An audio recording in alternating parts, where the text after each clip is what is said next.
Hey guys, what's up? Welcome back to my channel, Real Talk Recovery, where we talk about recovery from addiction and I share my life with you. My name is Nicole and I'm a recovering addict. My sobriety date is July 13th of 2015. And welcome to our regularly scheduled Monday through Friday, 7 p.m. Central Standard Time recovery support group meeting.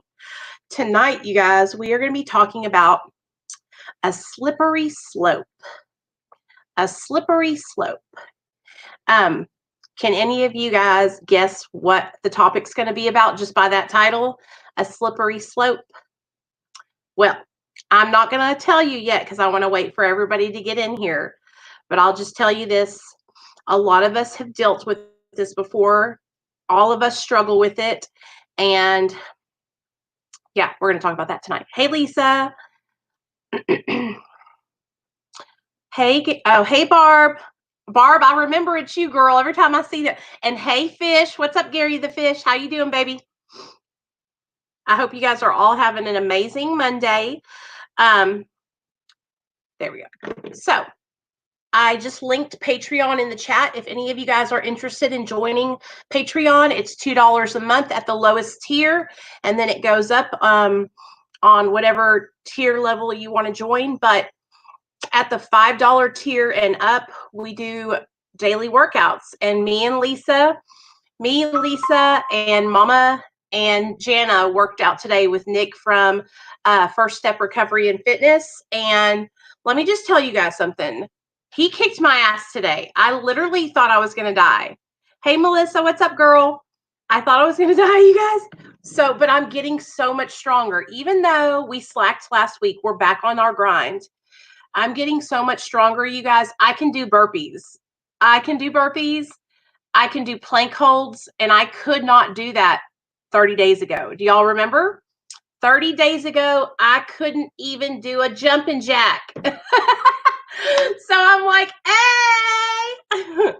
I feel so good just knowing that I'm improving. You know, I am improving. Thank you, Jesus. So hopefully, as we keep going, the weight will just melt off. Lord help me.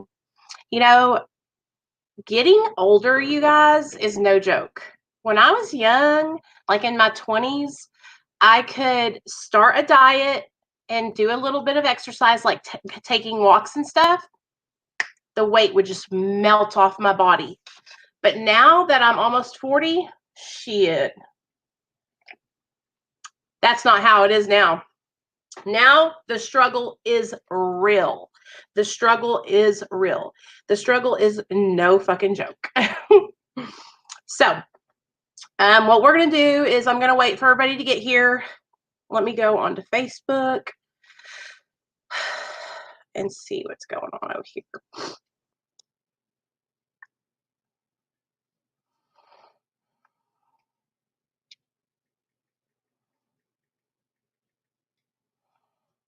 It's raining really bad here too, you guys, just so you know.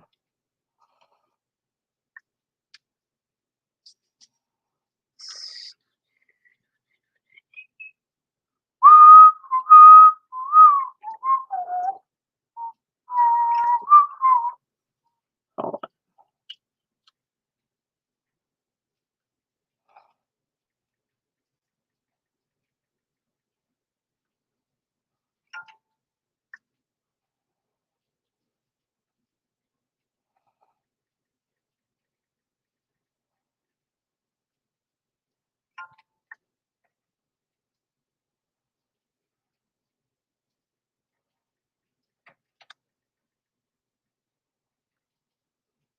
Hey, Dana.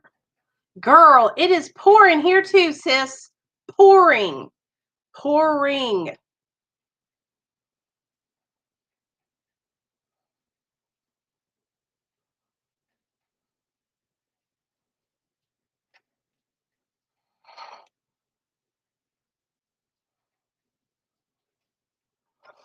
Okay. Okay, see, you guys can see my okay, so y'all can see my things from Facebook. Okay, that's good. I wanted to see if y'all could see the messages on Facebook. Okay, awesome. Okay.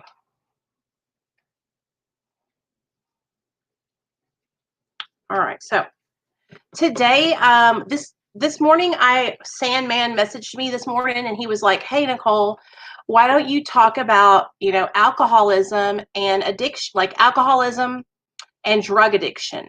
So that's what the video I made. If y'all haven't seen this, I made a video like an hour ago or so about comparing alcoholism and drug addiction. But the reason why I want to talk about it tonight is because I want to talk about the lies that our addiction tells us. Barb, this video is for you, girlfriend, because I remember your comment the other day. This video is for anybody whose addiction has told them, it's okay if I have a beer or a shot. I'm not an alcoholic. I'm a heroin addict. Or it's okay if I snort a little line of methamphetamine. I'm not addicted to meth. I'm addicted to opiates. Or it's okay if I pop pills. I'm an alcoholic. That's my drug of choice. This is for all of you guys who have had the same experiences I have, where I don't know about y'all, but my mind, my addiction lies to me all the time. My addiction also knows where I'm insecure, okay? And so my addiction knows that I am very sensitive about my weight.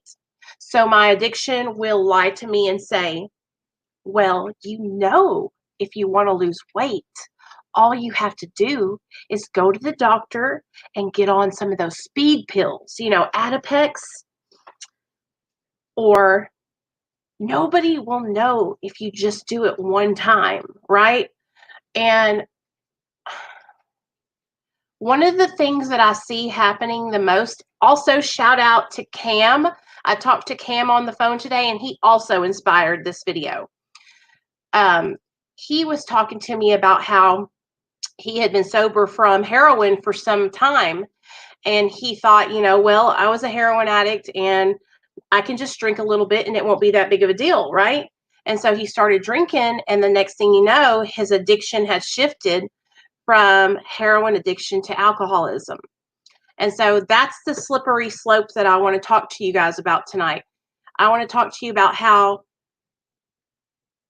for those of us that really have the disease of addiction, okay?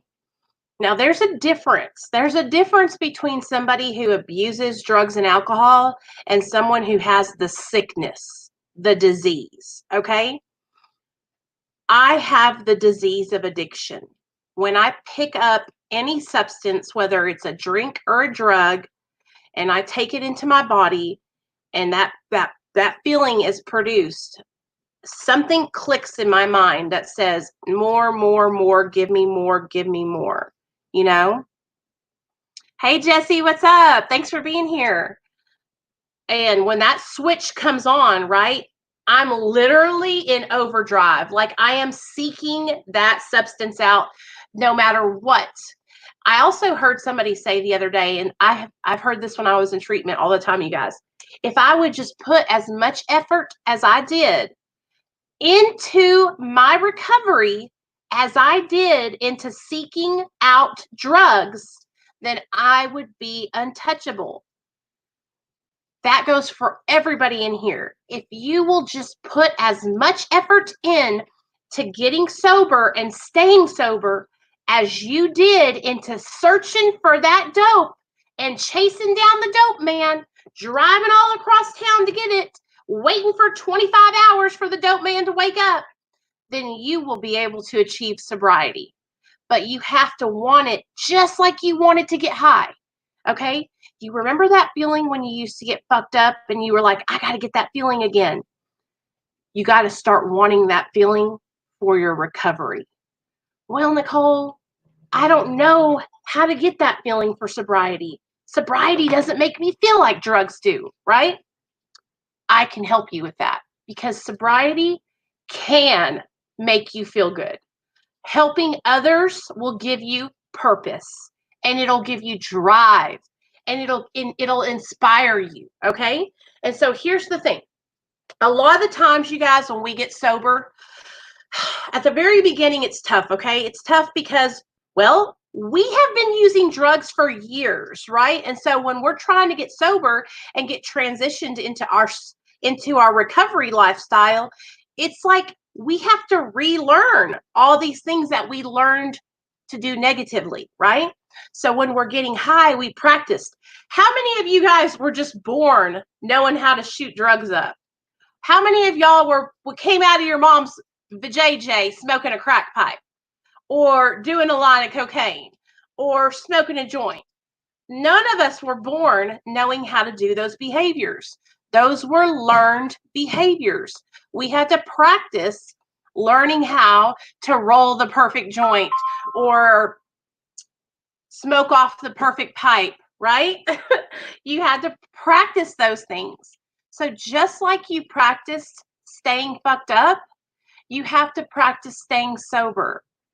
Okay, so one of the things that I struggled with, and I see my girl Kaylee is struggling with it too. I was the same way, Kaylee, same way. I wanted to help so many people. So I wanted to help so bad, but I was also so lost at the same time. And it was so hard for me because I had so much hope that I would be able to overcome my addiction. But I also was just like, what do I do? I'm trying to find the right path, you know?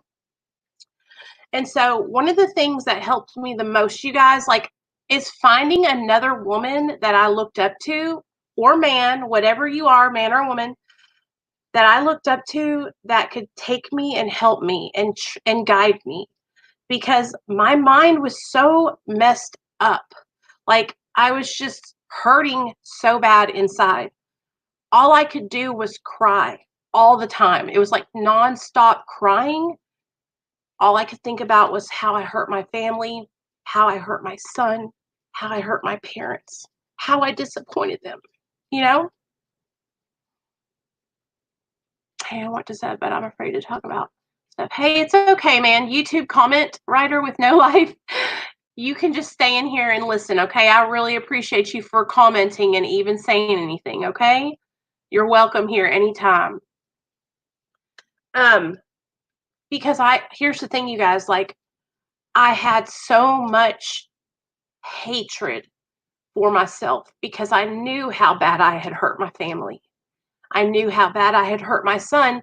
I was literally living it right there with him in foster care, you know? I want you to know that 4.5 years ago, actually 4 years and 11 months ago, y'all, we're almost to 5 years for me. 4 years and 11 months ago, I couldn't get up here and talk to you guys without breaking down. 4 years and 11 months ago, I had nothing positive to say about myself. I hated my guts. I hated my guts. I hated myself. Okay. I didn't wake up after getting sober and being sober for a week and say, I've been redeemed. I'm ready to start on this healing path. Like, it was a struggle, you guys. It was not something that came naturally to me. Okay. What came naturally to me was what I had practiced. I was going to here, when I would walk into the Walmart, my first thought would come into my mind. I need to steal something. I need to get something for free. Okay. That was because I practiced that. And so, just like we practice doing those negative behaviors in our lives, we have to practice doing positive things in our life. So, just to start out, something positive that you can do in your life every day when you get up is thank your higher power, whether that's God, the universe, nature, whatever you talk to, a higher being that you look up to. It could be somebody that you look up to that's in recovery, and you say, thank God I have this person in my life, right? What if everything is negative? Everything is negative at the beginning because that's the way we perceive ourselves, right? Because we have been practicing nothing but negative shit for so long. What you put out is what you're going to get in life, okay? So if you're constantly tearing yourself down, talking negatively to yourself, then guess what? You are going to feel like that, okay? I know because I did the same thing, you guys. I would never come on here and recommend that you do anything that I have not done myself. Okay. The hardest part about getting sober was starting. Okay. I could get started, but I couldn't stay on track. Okay. So the hardest part is getting on track and staying with somebody, right? You might think that you're the worst person that ever walked the face of the earth, but I'm going to tell you something right now. You're not. Let me tell you about how bad of a person I was, and maybe it'll make you feel better about you. When I was in my active addiction, you guys, I chose drugs over my child. Okay? I lost my son to foster care because of my addiction. When I was in my addiction, I stole from my mom and dad. When I was in my addiction, I pulled guns on people at hotel rooms because they wouldn't rent me a room. When I was in my addiction, I didn't love myself at all, and I would use my body to get drugs. Okay? I I would do anything that I had to do to get where I needed to go and get the drugs that I wanted. And it didn't matter if that meant robbing somebody. It didn't matter if it meant going into a business and stealing things. It didn't matter if it meant me doing something to myself to get to where I needed to go. I would do whatever it took. Just like I did whatever it took to get drugs. Now it's time for me to do whatever it takes for me to get sober. Hey, Bobby. I love you, girl. Here's the thing, you guys. Like, it doesn't matter. If you don't trust people, YouTube, I'm going to call you commenter, writer. I'm going to call you writer. Writer, if you don't trust people, baby, it's time to make a change. You can't keep doing the things that you've always done and expect to get different results. It's time to let down, break that barrier, and reach out for help. Okay? You got to do it. You got to do it, man. You can't do it on your own. You've been trying to do it on your own for this whole time, and where have you gotten? You know what I'm saying? Like, and here's the thing, you guys. You don't have to tell that person that you're working with everything right away. You get to know that person, okay? And you guys begin to work together and trust each other. We're in 2020 now, okay? There are so many different programs. You don't just have to go to AA or NA. There are amazing recovery related programs that you could. We do Mara over here on my channel. But when I first started my channel, you guys, I didn't know about Mara. So what I did was I took parts from the Alcoholics Anonymous 12 steps that I could relate to, and I worked those. I worked those and I worked through them with a sponsor, and that helped me more than anything in the whole wide world. I'm going to tell you right now, just take what you need and leave the rest behind. What's wrong? Okay. You cannot cherry pick what you want to do, okay? Like, we got to go all in. Just like we were all in for dope, we got to go all in for sobriety, you guys. Okay? Let me get a spoon for Nate. He's eating some applesauce. I was just about to wash the dishes, son. So I'll get you a spoon.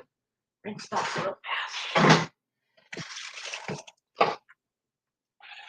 There. I love you. You want to show everybody your sunburn? No. Oh, it's so red back there. Mercy. Okay, here you go. Applesauce right here, Bubba. And here's another thing, you guys. Like, it's okay. When you get to a point where you're desperate, you're not going to give a fuck what anybody thinks about what you've done. You're not going to care if somebody judges you. You know why? Because you're going to be desperate for help. Okay? Do you think I give a damn what anybody thinks about me? If I did, I wouldn't be on a YouTube channel telling my whole life story. I tell you guys things that my mom and dad don't even know. Well, they know it now because they watch my YouTube channel. But do you understand what I'm saying? I tell you guys stuff that my husband doesn't even know. Okay? From when I was before I even met him. I tell you guys these stories, you know? And so who cares what anybody else thinks? Who cares what they say? This is about life and death. This is about whether you are able to maintain sobriety or not. And if it means reaching out and talking with somebody and sharing your story with them, then do it. Don't hesitate. Okay? Do not let your ego and your pride block you from getting the help that you need, because that's what's going to happen, and you're going to stay stuck. Okay? That's what happened to me. For 10 years, I was in and out of treatment centers, prison, AA, and NA, you guys. And for 10 years, I worried about what other people thought about me. And you know what? None of those people are here. All those people that I was worried about their opinions, guess what? Those are the same people who hit me in my DMs and say, "Oh my God, girl, I'm so proud of you." Okay? So just do what you got to do. Don't let anybody else stop you from getting the help that you need. Why can't I have a girlfriend for 2 years? I don't know who told you couldn't have a girlfriend for 2 years. You guys listen to me. I know what you're talking about, YouTube commenter. You got to understand something, that's not part of the program. Okay. Now, like I said, we do Mara here on my channel now, but I think you're referring to what a lot of old timers say in AA about not getting into a relationship in the first year of your sobriety. Okay. That is not a rule though. Like, you don't have to. Okay. Let me explain it to you like this. The only thing that's set in stone in these programs is these 12 steps. Okay. If it don't say in the 12 steps, then it's not even anywhere in the book. If you go into the AA book, it does not say anything about that in there. Okay. That's just something that people have said over time that, kind of tries to help people that are newly sober. Because here's the thing, and I'll share with you my point of view. Getting into a relationship early on in recovery while you're newly sober, what can happen is that relationship, you can end up getting in a fight with somebody or having an emotional breakdown. And then what's going to happen? You're going to go out and relapse, most likely. That's what always happens. At least that's what I see. Or here's another example. You're living in the halfway house.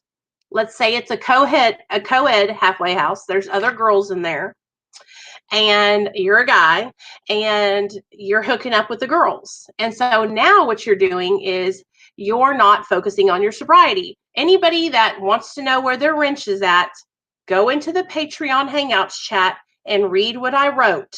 I've literally been telling you guys this since yesterday. Wrenches are going to be 5 and up.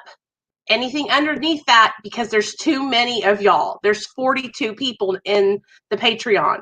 Let's not make this about whether you have a wrench or not, or nobody will have a wrench. It's not about anything other than there's too many people with wrenches. There was 50 people with wrenches. Then what happens is you guys start blocking people for no reason. So I had to get rid of wrenches. So now, oh my God, this wrench situation. Cindy, are you in here? Cindy Briggs. This wrench situation is about to make me go off, y'all. I love you guys, but everybody's been bothering me about these wrenches today. Today, you have no idea. Misty, it's not your fault, girl. I love you. You know I love you. Today, I have gotten so many text messages about these damn wrenches. Okay, so what's happened is, let me go ahead and share what's going on, you guys. Here on Real Talk Recovery, I like to give everybody wrenches because I don't want anybody to feel left out. And what has happened is I've created a monster. Hitman, I will knock you out. I have given everybody a wrench, and there was so many wrenches that some people couldn't even comment without a comment getting messed up or somebody blocking somebody by accident. And so what I did was I took everybody's wrenches away, and I only gave wrenches to the top upper tiers in the Patreon, because there's less people that are in those upper tiers. That means less wrenches. So it's nothing personal at all. It's just that there are so many of y'all. That nothing personal, you guys. Nothing personal, okay? That happened to me on the night we did resentment video. I was blocked for literally no reason. I got a resentment. So listen, I'm so sorry, you guys. I love you guys, okay? Sky, I'm gonna kick your ass.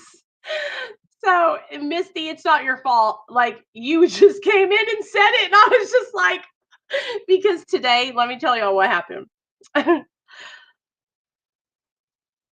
Good. Well, listen. Well, I think people think it's a personal thing, and so let me just tell you this: it's nothing personal. It's just that I had so many because I just give them to everybody. And then what happened is the other day we were in here, and I was just—it's my fault, you guys. I give them out like they're candy canes, and then the whole chat is wrenches. So nothing personal, okay? Nothing personal. And Misty, I'm sorry. You just came in and I literally, you can ask Cindy. I had just got done talking to Cindy about it today. Because anyway, I love you guys. Nothing personal at all. I just had 50 people in here wrenching. And then what I was noticing is that people are actually accidentally getting blocked. And I don't want that to happen, you know? Um, I only want people to get blocked if they're coming in and they're being horribly mean to people or talking shit to people, and that kind of stuff. You know what I'm saying? And so I really want that the wrenches to just be there to like protect the chat and have positivity. You know what I mean? And so everybody else, just so you guys know, I have hired somebody to make a outro for my videos. So that way, that outro will have every person who is a part of my Patreon listed on it. If you guys don't mind having your name out there for everybody to see, there's going to be a list that plays after my videos, okay? Hey, Judy, what's up? Thank you. I appreciate. Well, listen, I just don't want you guys to think it's personal, okay? Oh, happy birthday, Misty. I should have had, I probably should have had like a separate chat so we could have all talked about it. But really, I just didn't even think about it, honestly. And I have posted it honestly, you guys, it just so y'all know, it's in our Patreon and it's in our Patreon chat for anybody that wants to know. And it's nothing personal. It's just that I want all of you guys to feel included. And I hope you guys don't think it's not because you're not important, because that's not what it is. Okay. Every one of you guys is important. Every single one of you is important to my channel. Every single one of you guys has a important job in our chat.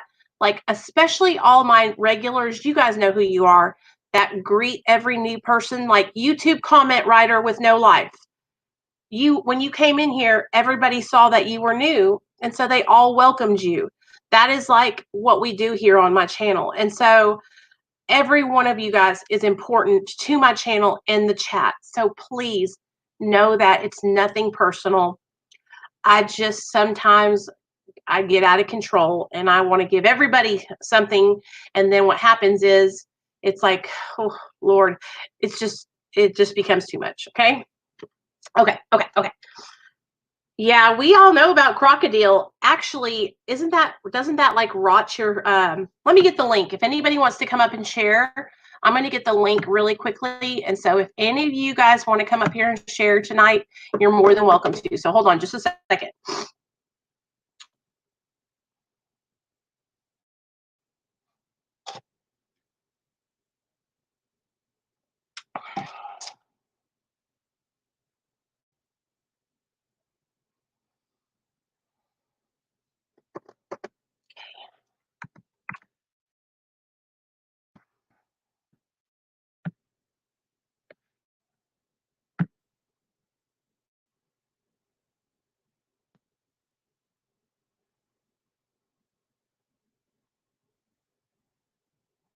Okay, cool. All right. Okay, sorry about that, you guys. Okay, I'm so glad that you guys are all here. That's right, Mike. The newcomer is the most important. And when you come into this chat at Real Talk Recovery, we want you to know that you're welcome here, that you're going to have support, and that we are behind you 100%. And so every person that attends these meetings, that becomes a regular member of Real Talk Recovery, you guys come in here and you help people and you greet people and you let them know that you care about them, and that's part of this community. And I want you guys to hear something. Okay, first of all, we have a guest coming on tomorrow night. Y'all are going to be so excited. So let me show you real fast. If for how many of you guys watch Josh's channel, Lockdown 23-in-1? I know all of y'all do, because a lot of y'all found me that way. Well, Josh had this guy on his channel like 2 weeks ago, and his name is Dean. They call him Dino. And he is going to come on the channel tomorrow night and share his story, his addiction recovery story. And I am really excited because I think you guys are really, really going to be able to relate to him, and you're really going to like him. So his friend reached out to me. There he is right there. And he has a channel also. Let me get the channel for you guys so y'all can go subscribe to his channel and we can support him. He just started his channel, so he's only got like 9 subscribers. So y'all know how we do over here. We try to support each other in our endeavors. So I'm going to link his channel, and let's all go over there and sub up his channel, okay? And bam, bam. And then one of our very own, Miss Kaylee, has a channel. Let me go ahead and get Kaylee's channel for y'all too. Excuse me. Kaylee has a channel too, and she's had a really bad time. She's been struggling, y'all. So she's still sober, but she's struggling.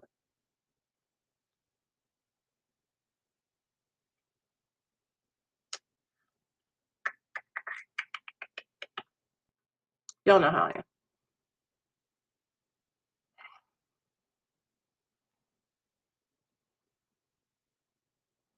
Oh my God. Okay, there you go. So there's Kaylee's channel link, and there is Mr. Dean's channel link. So there you go. And you some YouTube commenter writer with no life. I done seen your comment about Big Sid. So if you're trolling over here, you're sliding on thin ice.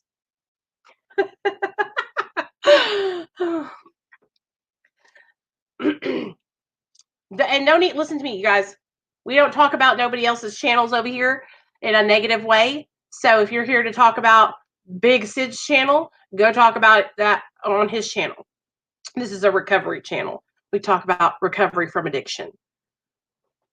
See, you gave yourself away with that Big Sid makes fun of me comment. Lord, it's probably Big Sid or his friend, y'all, up in here.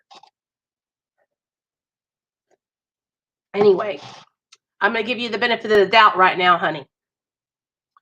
I'm going to give you the benefit of the doubt, but I'm watching you. I'm watching you. Do you see what I'm saying, you guys? Do you see what I'm saying? They call it, 13th step-in. Yes. And that's another reason why. Thank you, Bobby, for bringing that up. That's another reason why, like, they tell you not to, like, get into relationships early in sobriety, because a lot of the time you're around newcomers, right? And so we are trying to let each other recover, okay? So when we're getting into relationships, you guys, we're not allowing each other time to recover, okay? So that's just, my perspective on that. Now, like I said, I was in a relationship when I got sober. Me and my husband got sober together. It was the hardest thing I've ever done in my life, you guys, was me get sober and then my husband get sober and then us both try to stay sober together. It's not easy at all. I don't suggest you getting into a relationship and then trying to get sober together, because it's not easy. It's hard. But we both had my son to work towards and get sober for, and that really helped us a lot. Hi, Cindy. I say y'all all day since watching this channel. Esther. Okay, let's get back on topic. I'm sorry about that, you guys. I was slipping and sliding all over the topics tonight. Okay, so let's keep talking about this slippery slope. Okay. All right. And if anybody wants to come in the chat and share, I just put the link in the comment section. Okay. So it's easy for, so our addiction likes to deceive us. Okay. Have you guys ever heard of rationalizing and justifying? Okay. So a lot of the times what I will do when you see me trying to think like, okay, let's say this. Let's say I have a group of friends. I'm going to give you all a good example. So I have some friends. They still like to drink and get high, right? And I've been sober for almost 5 years. So I don't usually do things with them. But for some reason, on this one weekend in July, hot summer day, they all invite me to go out on the boat with them. Damn, that sounds like fun. I really want to go on the boat, but I know they're going to be drinking and getting high, right? What do? Do I talk myself into getting on the boat with them while they're drinking and using drugs? And do I subject myself to that compromising situation? Or do I respectively decline and say, thanks for the invite, you guys, but I don't think it's in my best interest to go out on the boat with y'all because y'all are going to be getting fucked up. Okay. Which way would you go? Which way would you choose? Okay. Now, my first direct answer is I know I don't need to get on that fucking boat. I know I have no business hanging out with my friends and they're men who sell cocaine and do all kinds of craziness because that's how I used to kick it. I used to hang out with dudes who sold cocaine and drugs, and we would have parties on boats and big ass mansions. And then I started hanging out with dope cooks in trailer parks. So I've been on both sides. Listen, you guys, I've been on both sides of the coin. Okay. Nice person says it depends on your strength at the time. Nice person, I have to disagree with you. And do you want to know why? We never know our strength. You could be spiritually sick and not even realize that you're in relapse mode. Let me share something with you guys. There has been times where I have been so strong. I have seen drugs and I have been like, oh, hell no, and ran the other way. And then there's other times where I thought that I was strong and I have been faced with drugs and I said, can I get some of that? The best thing to always do is to not go. Do not put yourself in that situation. Okay? Don't do it.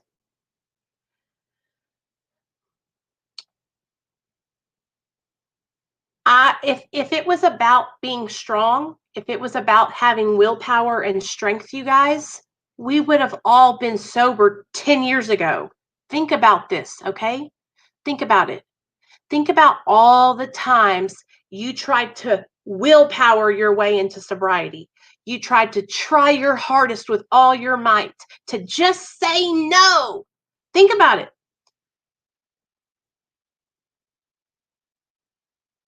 Now, if you go the 12-step route, they'll tell you that there are ways to make sure that you're spiritually fit or strong enough, right? And they'll tell you things like prayer, meditation, going to meetings, reading your big book, doing service work, working the 12 steps. These are things that will keep you spiritually fit and strong enough to say no to drugs. Let me just tell y'all something. I've seen people who have 25 years sober go out and get fucked up and lose 25 years of sobriety. Nobody is promised tomorrow. Nobody's promised today,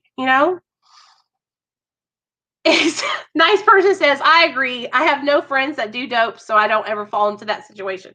I know what you mean, man. And same, I've separated myself from those people so I don't have to face those decisions anymore.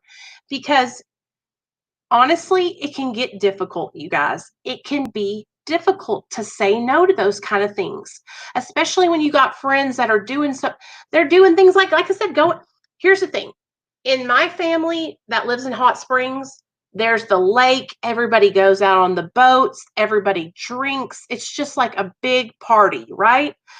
And so, like yesterday, we went on the lake, but I went with my husband and my son. So it was like we were on a boat, we were at the beach, and it was like a family outing. But I've also been invited to situations where it was like on a boat and everybody's drinking. And it's just like, there's times where I've went out and people have drank and I've been fine, right?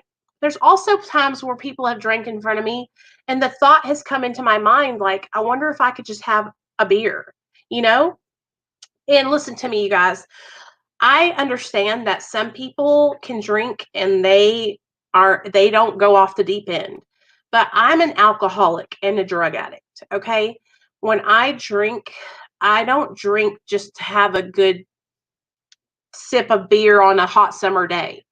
When I drink to get black out drunk. When I drink, I want to be so drunk that I am on the bar dancing naked. Okay. Like I do not drink to fucking just chill. I'm drinking to freaking get down. And so the best thing to do is to not put yourself in those situations. Especially, listen to me. If you are less than listen, I say this, if you're less than 5 years sober, you do not need to be going around anybody that's getting fucked up. Okay? I just don't think it's a safe thing to do. Okay.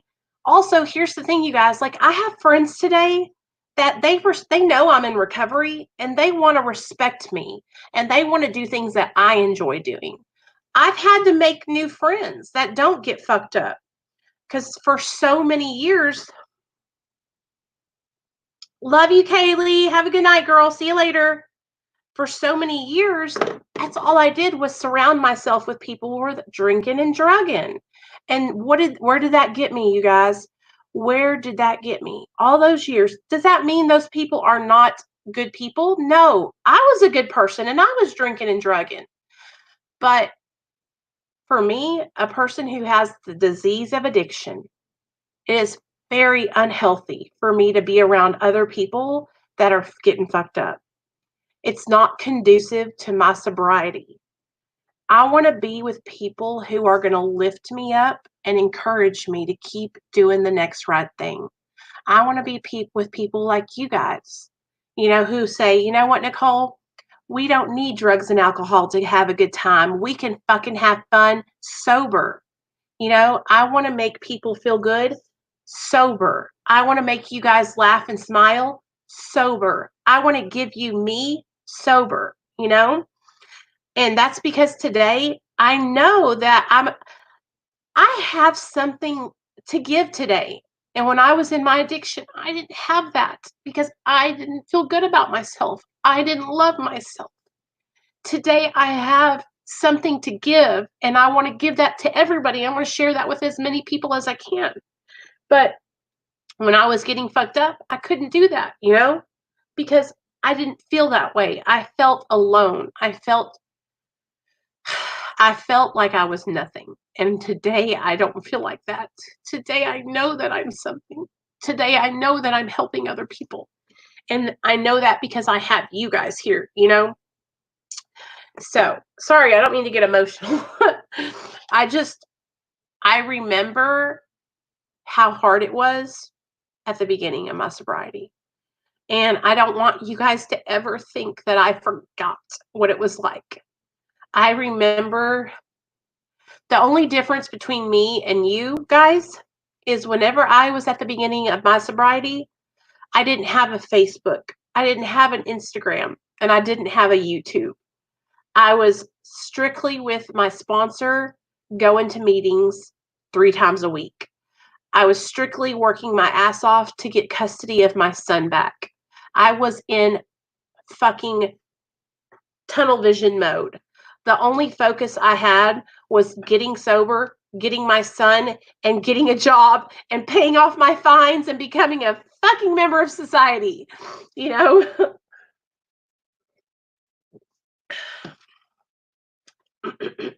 Sorry. For too many years, I couldn't be a productive member of society, you guys. I couldn't do anything. I couldn't do a thing. I couldn't stop using drugs. I couldn't stop shooting up. Every time I woke up, it was like, I got to get more. I got to get more. Let me tell you guys a story, okay? Let me tilt this down a little bit. So, I remember the first time I ever went to rehab. It was a rehab called Quapaw House Incorporated. It's closed down now. It just closed down. It was in Hot Springs, Arkansas. And I will never forget being in this treatment center. One, because my girl Missa was in treatment with me, and me and her, she was hilarious. She's hilarious now, but she was even more hilarious when we were in rehab. And so that, and I met my best friend Scott, this gay guy that I've been friends with for like 15 years now. And I listened to this girl named Candace tell her story for the first time. I had never heard anybody tell their story. I had never been to an AA meeting. I had never been to an NA meeting. I had never been to treatment before, right? At this time, I was strung out. I was on opiates, benzos, methamphetamine, and I was a hot mess express. I'm still on my parents' insurance. And so my parents found this treatment center and was like, you really need to get into treatment. You're losing everything. And they were right. I was already having, at this time, the first treatment center I ever went to, I was already experiencing negative consequences for my addiction. I was already losing jobs for my addiction. I was already, wrecking my car, losing friendships from my addiction. And so in this treatment center, these girls would come every Friday and they would like do a meeting with us, right? And they would tell their stories. Well, this girl, Candace, told her story. And she was a meth addict. And I remember her telling her story, and I thought, she's done things like I've done things. Okay. And for those of you guys that are new to my channel, I was an IV drug addict. I shot methamphetamine, cocaine, oxy. I've shot heroin before. I ate Xanaxes like nobody's business. I drank alcohol like nobody's. I was a poly substance abuser. I was a poly addict. I got strung out real bad on meth and oxys at the very, to the point where I was hallucinating, seeing shit that wasn't really there, all kinds of horrible shit. Okay. Candace Regal was her name, Sam. And I don't even know. I think she's sober now, but she's had a few relapses, but that doesn't matter. She told her story, and I was like, I could actually relate because, see, a lot of girls that I hear tell their stories here on YouTube, they don't talk about how they basically got tricked guys for their money to get dope. They wouldn't tell the truth about shooting up, or they wouldn't tell about how they would, suck a D for a hydrocodone, okay? And this girl was like telling it. She was telling all the, and I was like, shit. And at that time, you guys, I was like just started in my addiction, maybe 5 years of my addiction. And so I had already gotten to a point where I was doing shit that I wasn't proud of, And so she was the first person I ever heard like tell their story and tell it like it was, and like not be embarrassed to admit that she had done things that she wasn't proud of, And so I thought, if she can get sober, then maybe I can get sober, And that, I didn't get sober for 10 years after that. But that was the first person I heard tell their story. And so that's why, like, when I share my story here on my channel and on Facebook, I don't leave nothing out. There's nothing that anybody could say that's going to make me feel worse than I made my damn self feel in my addiction. I don't care how many people want to clown me. I don't care how many people want to tell me I'm a bad mom. I've already told myself those things. So there's nothing nobody can tell me. I beat myself down for 13 years in active addiction. There's nothing anybody can do to bring me down lower than I brought myself. Nothing. There's nothing that anybody can do to expose me. You know why? Because I exposed my damn self. So that's why I don't care. I tell it all. I'll tell you every single thing I ever did in my active addiction. Am I proud that I did those things in my active addiction? Hell no. Sometimes I think back to those times and I think, damn, I was fucked up. Okay. But here's the thing, you guys. If I'm going to reach people who are in their addiction, who are struggling with addiction, I've got to tell it. I've got to tell it all. I can't leave out any nooks or crannies. And so that's why I talk about that shit. Do you think I'm proud of the fact that I used drugs while I was pregnant with my son? That's the thing that I am the most ashamed of. The most ashamed of. If I could take anything back, it would be that. I promise you. I remember getting pregnant and thinking, how am I going to do this? I can't stop getting high. And I remember talking to my husband and talking to my mother and father-in-law and saying, I'll get an abortion. I'll have an abortion because I knew I wasn't going to stop getting high. And my whole family said, no, you're not going to have an abortion. And I'm so, so grateful that I didn't. I'm so grateful that I didn't. But I'm not. I was a terrible, terrible mother. I was a terrible mother. My son is a miracle. Okay, he's a miracle. I am so proud of the little boy that he has become, and he amazes me every single day. And I look at him and I see that he's a miracle.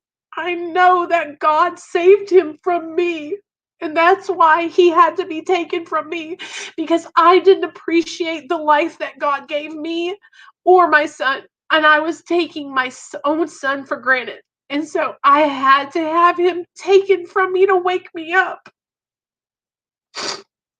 And I'm not proud of that at all. That's the hardest thing that I've ever had to admit to anybody, is say that I'm a bad mom and tell people that I know that I was a bad mom. Because, see, at the beginning, I wanted to tell everybody how great of a mother I was and that they just took my son for no reason. I'm a great mom. I don't know why these people took my son.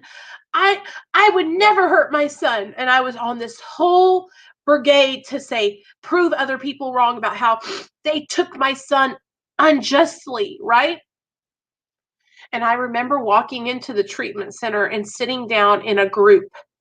And this counselor at Oasis Renewal Center, I will never forget her name, was Miss Rita. I came in with tears streaming down my face. I'm a good mother. I love my son. And she sat me down and she said, no, you're not a good mother. And you don't give a damn about your son. And I was pissed. I was pissed. I was like, how is she going to tell me that I don't love my son? She must. I wish a bitch would. I was pissed. I was pissed. But she was right. She was right. All I cared about was getting fucked up. My son was just an accessory to pull around everywhere with me. And I was not taking care of him. And that is why my child got taken away from me. Because I wasn't taking care of him. I wasn't being a good mom. So that was when I hear people say things like, well, I take care of my son. No, there's no way humanly possible you can be a drug addict or an alcoholic and take care of your children the way they are supposed to be taken care of. It doesn't matter if you provide all their basic needs. You're still not able to be a parent. You're not able to be present. And I had to learn that the hard way. And somebody else had to tell me that, because I didn't want to believe that. I wanted to believe that I was a good mom, but I wasn't.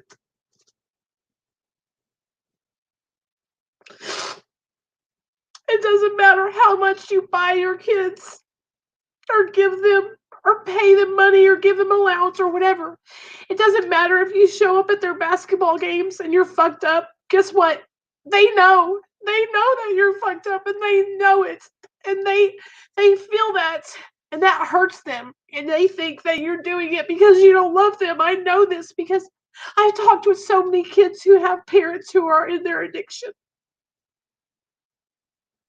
And they look at us and they think that we're using drugs because we don't love our kids. That's what our children think, that we are using because of them. But it's not because of them, it's because we don't love ourselves, you know? I just remember being so delusional that I thought I was doing a good job. And I would tell people that I was doing a good job because I was in such a delusion, you guys. So I don't mean, I'm so sorry, but like when you could look back on your life and you realize, like, I realized how sick I was and how delusional I was. Sometimes the reality hits you like a ton of bricks. And now I'm able to be present and I'm able to take good care of my son, and he loves me, you guys. He my son is so proud of me, and I know he is. I know he is because I know he loves me so much, and he's so happy that I'm able to help others. And I'm building and creating a compassionate, loving little boy, and he has compassion for other people like I do, you know? Oh man, Sarah, it's okay, girl. But that's how, you know, when things come in between our children and us, our children automatically think it's because we are choosing that over them. You know, that's just a child's mind, you know? And so if I could take anything back, it would have been getting high when I was pregnant, you know? I'm thankful my rock bottom didn't involve CPS, but it could have been and was just going to be a matter of time. Thankfully, I got my shit together before it was too late. Absolutely, Erin. And that's the thing. Like, I tell you guys the stories, and I'm sorry. Like, it's just, like, honestly, I'm really, really reflecting on it a lot. I've been thinking about how I thought I was doing a good job, you know? And I know a lot of you guys that watch me are women that have children. And so I don't want you to be beating yourself up or hate yourself because of the bad choices that you made. But I want you to realize, like, our kids, they need us and they love us and they see what we're doing, you know? I am. And let me tell you something, Barb. I would do anything for my son today. I would I would walk over hot coals for that boy. You know what I mean? But when I was sick and I was in my addiction, it felt like the end of the world that I wasn't going to be able to get high ever again. And I wish that when he got taken away, that would have been enough to get me to change my life. But even when my son got taken away, I was still getting high, you guys. I was getting high in rehab for 2 weeks. Hey, Freya. Hey, Megan. What's up, girl? You know, I was still trying to hustle away into using drugs and alcohol the behind the scenes. And so that's how powerful the disease of addiction is. It's so powerful that a mother will choose drugs over her own child. And it's not because I didn't love my son, it's because I was stuck in that vicious cycle. And the only thing that helped me get out of that cycle was getting removed from the drugs. I had to get taken out of that environment and put somewhere where I could get my whole system cleaned out. And then, even after that, after 30 days, you guys, 30 days of rehab is nothing. It's not enough time. The hardest part was all the time I can't get back where I chose spending time hunting and chasing instead of with my oldest. I'd always say, I'll see him tomorrow, but tomorrow was always the same. Thank you for your words and stories and truth, Nicole. I really appreciate and have love for you. Love you, Pinup Pumpkin. Please, please work on forgiving yourself. You have worked for it. You fought for it. You deserve self-forgiveness. Thank you, Judy.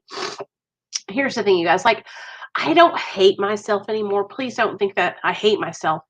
But I still reflect on it a lot. And I still think about it a lot. Because I know that I know better. And I know that I'm better than that. I've always known that I could be better, but once you get stuck in that vicious cycle of choosing drugs and alcohol, it becomes the easiest route. And so and I know you guys know what I'm talking about. I was raised right. I have two amazing parents that are still married to this day. I have two little sisters that are amazing. I have an amazing family who supports me and loves me. But I always kept choosing that negative path. And that's because once you get hooked into your addiction, choosing it is the easier way to go. Going against it and choosing life is the harder part, and that disease, the obsession to use becomes so strong. It becomes so strong. Brian, I'm telling you, 30 days isn't even enough time to start healing. 6 months minimum to get good, solid treatment. Hey, Miss Brewer, love you. Good, solid treatment, you guys, long-term, 6 months. If you can't do 6 months, at least do 90 days. And then once you get out of that treatment, go into intensive outpatient treatment. Once you finish intensive outpatient treatment, go into some kind of program where you can do meetings and have accountability, because you guys, listen to me. 30 days is just the beginning of the rest of your life. And it might seem like, hey, I got this. I feel great, right? That's what 30 days does for you. It gives you enough time to get a little bit of weight on you, to start feeling better. And what happens is 30 days isn't enough time to break that negative behavior that you've practiced for so long. So when you come out of treatment, the first second that you have something happen that you can't cope with or can't handle, your brain automatically goes back to getting fucked up, because that's the way it knows how to cope. So what do you do now? Now you're 30 days sober, you're in the free world, and you want to get high. And so most people don't have the ability to, and the self-awareness to say, I can't do this. I'm fucking up. I need help. I got to go get some help. I'm going to fucking relapse, And so that's why it's just like a rinse, wash, repeat. Don't fall into that treatment center situation where they just rinse, wash, repeat, because you'll be going in and out, in and out. I did the same thing. I've been in treatment 5 times, in and out, in and out, in and out, because I would get in there, do good, get a couple months, bam. It hurts. There are some things we need to keep in front of us to remind us what we do when we use, where we end up, and everything that we put to the side. Absolutely. And that's what my losing my son is for me. It is what I have to hold in front of me to realize that I have to keep pushing forward. You have to have a support system. That is absolutely, absolutely correct. And another thing is, you guys, your support system, of course, your family can be part of it, but you also need people who understand your addiction, because they have been addicted. Because the one thing that us drug addicts can do, we know how to manipulate our mom and dads and say, Mom, I'm doing great. Life is good. I'm sober. But we're really fucking up. And our parents, because they love us so much and they want us to succeed and they want to believe that we're doing well. Okay? So get some people in your life that can see and that can call you and say, you know what? I know you're full of shit, Nicole. I'm coming over to check on you. You know what I mean? I have to have people in my life. Listen, you guys, I'm thankful and I'm very grateful and blessed because y'all know me like the back of y'all's hands. And I can't you see if I come on. Are you thankful that I made this weird thing? Oh, I love it. I don't know what it is. Nate wanted me to show y'all his toy he just made with his Legos. Very good.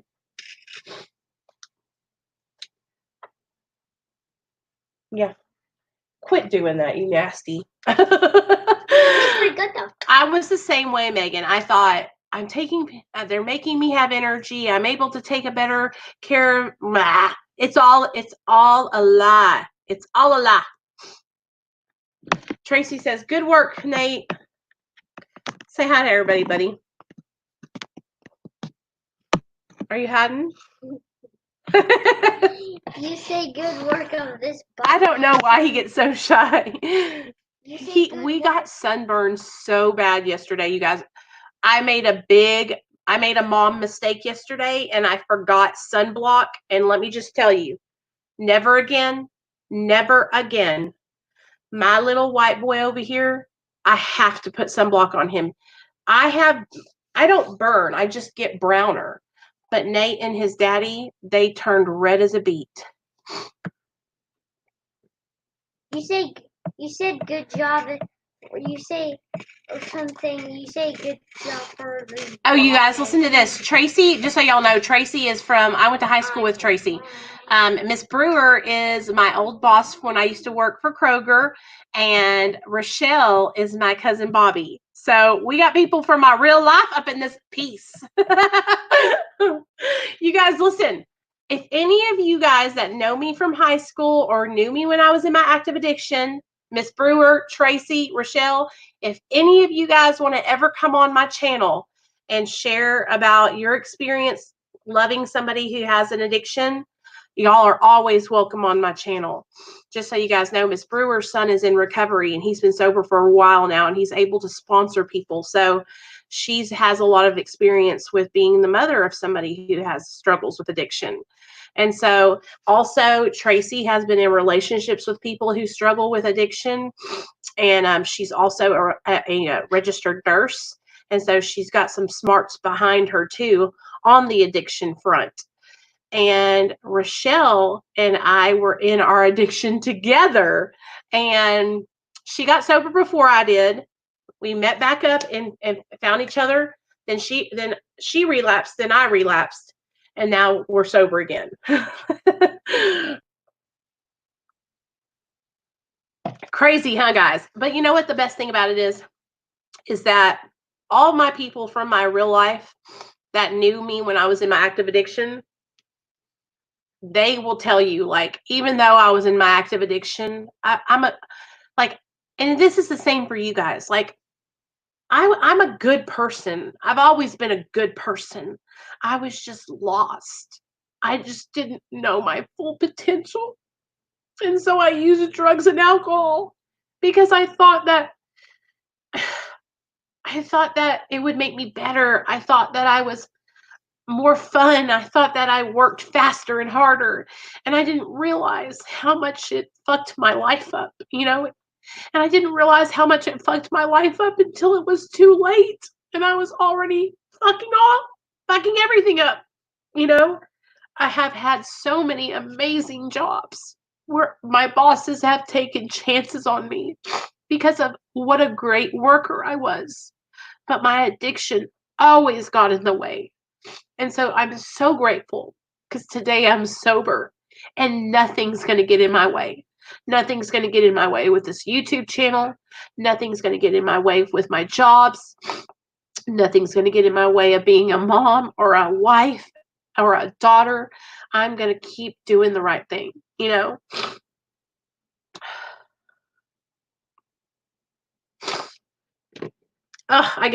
Sorry, I'm fucking emotional.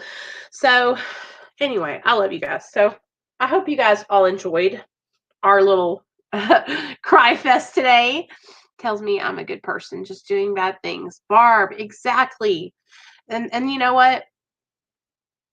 When we're sick, when you're in your addiction, you're sick, you know? And so just know this, you guys. If I can get better and get my life together, then anybody can do it. Anybody can do it, you guys. Y'all are not alone. If you're struggling and you are like, I'm never going to be able to get my life together, you can do this. Anybody can do this. No, nope, Brian, we don't believe in anonymity. We are not anonymous.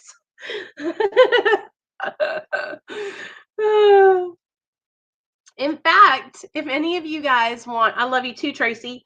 If any of you guys want to participate in hashtag I am not anonymous, all you have to do is send me a video that's like a minute or so long explaining why you're not anonymous and why you share your story, and I will post it here on my YouTube channel and on my Instagram and my Facebook.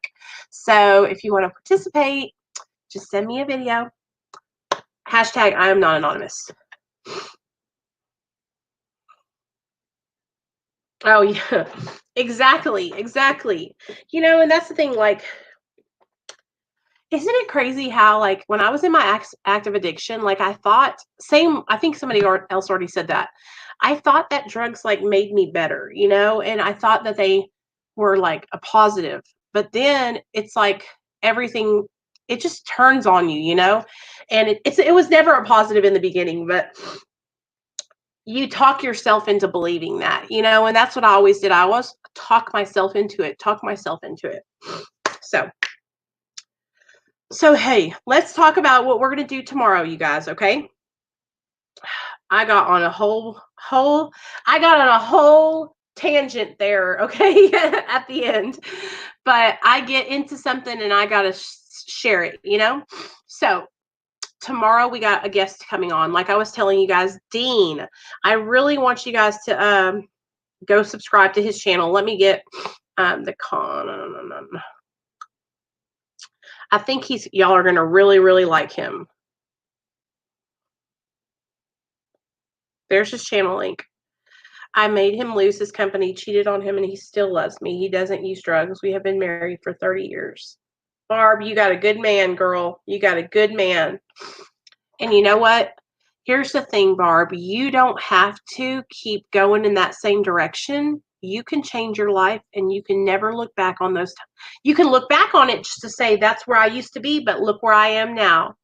And that's the thing. Like, I reflect on my past all the time. Reflecting on my past and remembering where I came from is what helps me stay sober today. Okay? But I'm not going to stay back in that life. I'm not going to stay back in that life. Hey, Misty, I think that when you go in there, Misty, there is a thing where you can edit your tier. You can edit the payment and just switch from the 2 to the 5 or 3 to the 5, whatever one that you were at. And then I'll be, and listen, I hope you're not mad at me, Misty. I wasn't trying to snap at you earlier at all. It was just that, you can ask Cindy. I had just gotten done going through the same thing with Nikki, and it was just like, you know. So I really don't want you guys to think it was anything personal. It's just because I just had so many people doing it. And we were getting to a point in the chats where it was just becoming like so many people were just blocking people for no reason. And I know you didn't ever do it. I just didn't want you to think that I was snapping at you. I was just like, is this happening right now? It wasn't your fault. It was just a combination of a bunch of things, the same thing at the same time. But anyway, for those of you guys that are like, what the hell is Nicole talking about? We have a Patreon, and it's a pretty badass group of people. It's a pretty awesome group of people. We have about 40 something people in our Patreon, you guys, and it's a very cheap Patreon. It's not like I'm over here raking people over the coals. It's $2. That the lowest tier is $2. But what it does is, our Patreon is a private community, and we have private live stream meetings on Sundays. We also have private workouts every day at 4 p.m. Central Standard Time. Monday through Saturday. And we also have a private chat. So if you guys are like, hey, I like Nicole's channel, but I don't want to be out on her channel like commenting all the time, I want more privacy, then we do have the option on Patreon. And it's a really good group of people. If you're not interested in doing that, I do have a Real Talk Recovery Facebook group. So let me get that link for anybody that wants to join us on Facebook. And that, of course, is completely free. And then we also have our Real Talk Recovery Discord. I am really active on our Facebook group, and I'm really active on Facebook, and I'm really active on Patreon, and then YouTube.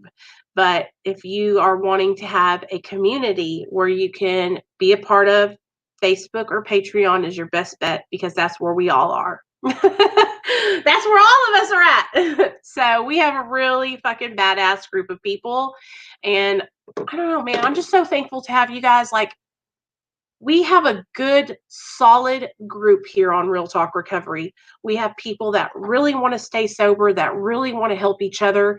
And I could not ask for a better group of people. Like, I'm blessed, and I'm so grateful for you guys. Y'all help me every single day. You might not even realize it, but just by being here, coming to these meetings that we do in the evening, you guys help me stay accountable. And by being here for me to talk to you, you're helping me. You know what I'm saying? Like, because I know that I need to come on and do my video at 7. Now, let's say, as Saul as Merc, you have no idea how many people have been reaching out to me, you guys, this last week, who are like, it's crazy because I didn't realize people knew about us over here. But it's really awesome, and it makes me so happy because people are taking notice of the community that we have built here, and they are seeing how it is here, and they want to be a part of it too. And I'm just like, I guess I just didn't realize how great it was. I mean, I know it's great because, I mean, hello, but I didn't realize other people knew how great it was. You know what I mean? I didn't realize that word was getting out, that it was great over here. And so if you want to be a part of the greatness, I'm just playing, y'all. Oh, one more thing. Bubby got a job. Bubby got a job. Bubby got a job. Bubby got a job. Okay. Which is so fucking amazing, dude. So congratulations to you, Drew, on your new employment opportunity. I know how much you needed that.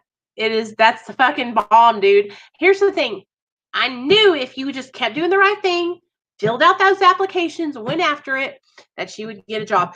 Here's the thing. A lot of people get discouraged and they don't do the work and they don't want to go looking and they don't want to try. It's like, listen, nothing in life is free. You got to work for it. You got to go find a job. You got to get out there and put your neck out there. You know what I'm saying? Okay, Kathy, I love you. You got to put your neck out there, you guys, and get that job. So now Drew's got a job. Now Drew's going to be able to get himself back on track with his insurance and everything. And so this is good. Good stuff. And see, here's the thing. Drew could have gotten discouraged. He could have went out and got high. But what was that going to do? What was that going to do? What was that going to accomplish? If he had went out and got high and relapsed, it would have just knocked him back. But instead, he stayed the course, he stayed sober, and he got a job. So there you go. Isn't that awesome? Okay, anyways, I love you guys. Tomorrow night, we got a special guest. Don't forget, Dean is coming on the channel. So y'all be here tomorrow night, 7 p.m. Central Standard Time. And then for those of you guys that work out with me, I'll see y'all tomorrow afternoon at 4 p.m. And for those of you guys that do meditation with Nikki, she'll see you guys tomorrow at 9 a.m. All right. So we got all kinds of stuff. If you're bored at home and you need recovery support and you're not hanging out with us, what are you doing with your life? We have stuff going on all day long. And Merck also has stuff going on all day long with Mara. So there's all kinds of different stuff going on in this community. So if y'all are at home and you're like, I have nothing to do, you need to come over to Real Talk Recovery. Hit us up in Facebook, Discord, Instagram, YouTube. Find Merck. Go to the Mara website. Find a Zoom meeting. Find Nikki. Do our meditation. Do workouts with us, and then do 7:00 meetings with us. So we got it all. We got it all. So anyway, I love you guys. I'm just bragging now about all the amazing stuff that you guys do to help with the community. So we got a really awesome group of people that put in a lot of work to help this community stay afloat. So I really, really appreciate you guys, and I love y'all so much. So I'll see you guys tomorrow, okay? Have a great night, y'all.